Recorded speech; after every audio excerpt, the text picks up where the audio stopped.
টাঙ্গাইল জেলা সমিতি ইউকের আসন্ন নির্বাচনকে কেন্দ্র করে বিশেষ সভা হয়েছে।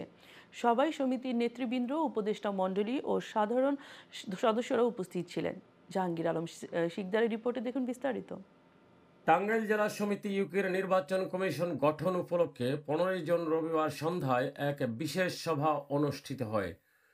সভায় প্রধান সমন্বয়ক অ্যাডভোকেট মীর নাজমুল করিম মুক্তার সভাপতিত্বে ডক্টর মোজাম্মেল হোসাইনের পরিচালনায় একটি 5 সদস্য বিশিষ্ট নির্বাচন কমিশন গঠন করা হয়।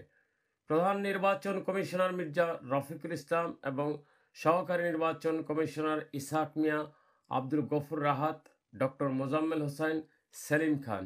এ সময় উপস্থিত ছিলেন মির্জাপুর উপজেলার বিশিষ্ট ব্যক্তি মঈন খান, আব্দুল ওয়াহেদ আলম, হানিফ উদ্দিন, সমিতির বিগত কমিটির সভাপতি হুমায়ুন কবির, আন্তর্জাতিক বিষয়ক সম্পাদক আবু ইউসুফ তালুকদার, মোশাররফ সহ সমিতির অন্যান্য নেতৃবৃন্দ।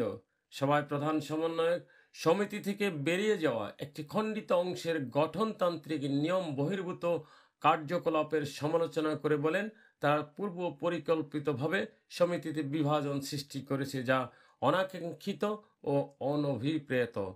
তিনি সকলকে ঐক্যবদ্ধ থেকে সমিতির স্বার্থে কাজ করার আহ্বান জানান। নির্বাচন কমিশন গঠন করে দিয়েছি, সেই নির্বাচন কমিশন আগামী দিনে একটা সঠিক নেতৃত্ব বাহির করে দিবে নির্বাচনের মাধ্যমে। আমাদের নতুন জেনারেশন বাচ্চা, আমাদের সন্তান যারা ইউকেতে বসবাস করে, বাংলা ভাষাভাষীর পাশাপাশি টাঙ্গাইল জেলার সংস্কৃতি আমরা বিকাশ করব। আমি পার্সোনালভাবে এই সমিতিতে এসে খুবই প্রাউড ফিল করছি। আমরা চাই ভবিষ্যতে আমরা যেন সবাই একত্রে থাকতে পারি। এই যে প্রোগ্রামটা হলো, সবাইকে আসার জন্য ধন্যবাদ।